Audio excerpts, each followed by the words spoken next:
Everybody wants to know the magic pill to become HPV negative. And the first question I get asked of women 90% of the time that they contact me is, what supplements do I need to take to become HPV negative? Now, it's not that simple. There are 4 steps that I need you to know to become HPV negative. And supplements is only one of them. It's actually on the very last step that I'm going to talk about. So here are the 4 steps you need to know to become HPV negative. 1 is fear. 2 is finding the origin of your immune function. 3 is optimizing your gut function. And 4 is supplements. The supplements are definitely in there, but it is not the first or even the main step you need to consider. So let's go. Let's start. So fear. Now, step number 1, fear has no place in healing. HPV diagnoses often come with fear. Whether the fear is rational or not, all fears has physical implications on the body, and it is important really to acknowledge that any fear really has an impact on your health. And what does fear actually stand for? It stands for false evidence appearing real. I mean, what you can do is to counter fear with actual knowledge, like real grounding knowledge, so that there is no false evidence that can make you have this fear. Science tells us that perceived thoughts have the same impact on the physical body as actual experiences. So thinking negative thoughts will lead to a higher risk of a negative outcome, and vice versa. Thinking positive will give you a higher chance of a positive outcome. What you're thinking and how you portray and how you are in your own self, in your own being, is so important to your healing. This is why fear is the number one thing on my list here. Most women that come to me are really scared and are concerned of dying of cancer and of this getting worse, and they see the diagnosis as a really big burden, and it just really puts them in a deep hole of fear and uh, feeling helpless. You need to acknowledge that in order to heal, you need to get out of this. Number 2 on my list is finding the origin of your immune dysfunction. You have HPV because your immune system has not been able to pick up on the virus and get rid of it and fight it. So, why is your immune system not working? The underlying causes that we're looking for. Inflammation keeps the immune system occupied, so it can't work optimally. So we can put it all under this umbrella term of inflammation. What are the sources of inflammation? These can include mental and physical stress, poor diet, eating foods you're intolerant to, high processed sugars, a lot of meats and low in veggies. Meats, I say meats, not all meats are created equal, but high fats, high processed, a lot of red meats, and then a combination of low veggies and low fiber is what we're looking for here. Leaky gut and microbiome issues cause inflammation. Leaky gut is an increased intestinal permeability. This means it's when the tight junctions that hold together the intestinal barrier, when these loosen up and become partly permeable, means that things could go through them. This allows harmful substances such as bacteria and toxins and undigested food particles, things which are supposed to be evacuated in the bowels through your stool, when these actually can go out of the intestines and into your bloodstream and travel to all areas of your body. What else causes inflammation? So autoimmune diseases and chronic diseases. Autoimmune diseases is your immune system attacking your own tissue. And chronic diseases, the immune system actually protects your own tissues, both of which cause inflammation in the body. Also, hormonal issues and environmental factors such as toxins, pesticides, skincare, mold, plastic, fumes, anything that we encounter in our modern life, they all cause inflammation. And lastly, things like obesity, blood sugar imbalances, and any other organ issues will cause inflammation. It is the first stage of the immune system to heal and protect and get rid of debris and dead cells. And so inflammation is a very natural state. But when we have chronic inflammation everywhere, the immune system is so busy that it can't actually fight the virus that we want it to fight. So I need you to become a detective of your own body. I need you to find out scan your body. Where is it that you have these imbalances? Where is it that inflammation occurs in your body? Where do you allow it to flourish? Because the key here is to have a healthy lifestyle, addressing your health concerns, and managing your stress. This will lower the inflammation, and lowering inflammation is equal to improve your immune function. That was step number 2. Step number 3 is to optimize your gut. This is a really general overview when I say optimize your gut. There are so many steps involved here, but it really means optimizing right from the first chewing, your oral cavity, your oral microbiome, right to when the stool or the poop lands in the toilet bowl. All these steps in between are part of your digestion, and they need to be optimized as much as possible. So where do you know maybe that you have some signs of dysregulated digestion? Here are a few signs of altered gut function. Not all signs are obvious, but these are the obvious signs, such as oral cavities, burping, reflux, flatulence, pain anywhere in your abdominal area, your whole digestive from top to bottom area, bloating, diarrhea, constipation, hemorrhoids, undigested foods in your stool, a history of antibiotic use, or frequent illnesses where you needed antibiotics. Frequent stomach bugs, frequent UTIs, BV, or other vaginal microbiome issues are all linked to digestive issues, microbiome issues. Yeah? The umbrella term here is microbiome. Less obvious signs include failure to thrive in children or also in adults, that failure to put on muscle, failure to put on weight or lose weight, a mineral and vitamin deficiency despite an okay diet or taking supplements, being tired, having many food and environmental sensitivities, brain fog, allergies, food intolerances, sleep issues.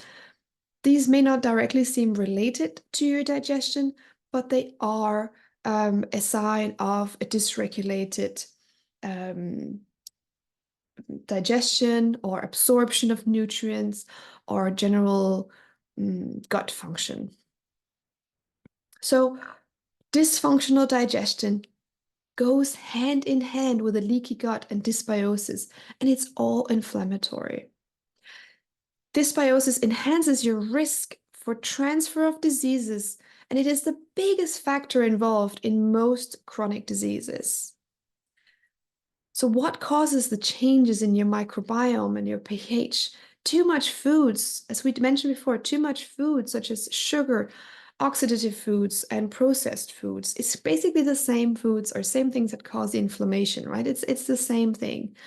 If you have less of the good bacteria due to medicines, such as the antibiotics we mentioned and other medicines, or PPIs, which people get if they have gastritis or reflux, they get proton pump inhibitors, which decrease your stomach acid. But actually what they do is they really mess up your microbiome and your pH, and they make you digest even worse. And it's just like a chain of reactions that come after. So what do we say?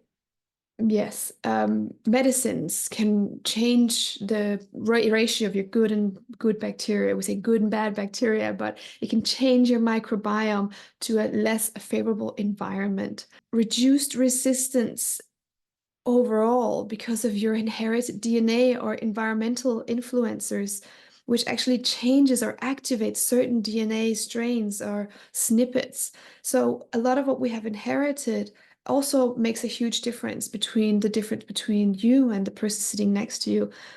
but it's the lifestyle you choose and different factors that happen in your life that determine whether these genes are turned on or not. So we're not doomed because of bad DNA, but we have to be a lot more careful in what we do and eat and stress and all these things. And any dysbiosis in the gut can lead to vaginal dysbiosis as well. This is exactly one of the topics in the master classes. Actually, all of these are part of the topics in the master classes that I'm having in January. The microbiome everywhere in the body, all the different microbiomes are linked. And especially when we talk about HPV and the vaginal microbiome, it's really important that we look at the gut microbiome as well, because usually this is where it all comes from. We can work on the vaginal microbiome, but if we don't improve the gut microbiome, issues are just going to come back again. And the HPV virus is really clever. It can actually change your vaginal pH and alter your vaginal microbiome. It can make it less hospitable for lactobacillus bacteria to thrive, which elevates your pH, which makes it easier for the HPV to thrive, and so on and so forth. So the virus also has an impact on your microbiome. This is a really big topic, and I'll go into much more detail about this in the master classes in January. You can sign up, the link is here below. All of the 4 topics that I'm talking about right now, we will discuss in each of the master classes in January. And the 4th one is, you guessed it, choosing the right supplements for your healing. The most asked question I get from women that come to me for the HPV is, what supplements should I take? Again, I stress that all of the above steps we just went through are more important than the supplements. You cannot supplement your way out of a poor diet. It is a synergistic interplay.